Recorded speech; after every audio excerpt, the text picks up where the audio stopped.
రాలేదులే, రేపు వస్తుందిగా గుడాల పండుగకి. ప్రార్థన చేయండి. రేపు అది ఎల్లుండి మంగళవారం ఉదయం నుంచి కొత్త పాటలు వాయిస్ రికార్డింగ్కి వెళుతున్నాం. చక్కటి ఆణిముత్యం లాంటి పాటలు దేవుడు ఇచ్చాడు ఈ సంవత్సరం.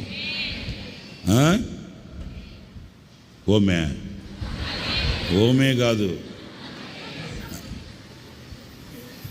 మంగళవారం నుంచి ఆ పాటలు వాయిస్ రికార్డింగ్. మీరంతా బాగా ప్రార్థన చేస్తున్నారని నేను అనుకుంటున్నాను. ఈ సంవత్సరం ఒక పాటలో ఆ పదాలు ఉంటాయి. ఏమని? నేను కన్న కలలన్నీ నీ కనుడితో చూశానయ్యా, నా కళ్ళతో కాదు. ఎన్నో కలలు కంటున్నాను నేను. ఏం కలలు కంటున్నావు? పరలోకానికి వస్తాను, నాకు అక్కడ సియోను ఉంది, సియోను శిఖరాన కూర్చుంటా, సియోను శిఖరాన సిలువ సితార వాయిస్తా.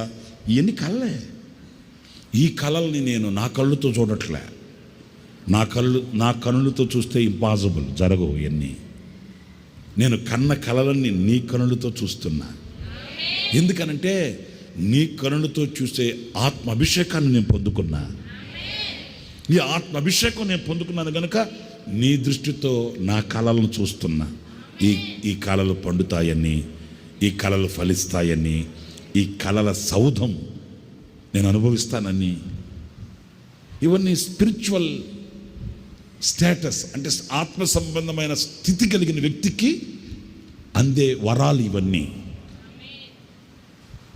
ఆ ఆత్మ అభిషేకాన్ని మనం పొందుకుని, ఆ అభిషేకం చేత నింపబడి, ఆ ఆత్మ బలాన్ని మనం పొందుకుంటే లోకానికి మనం అందని స్థితిలో మనం నిలబడగలుగుతామండి.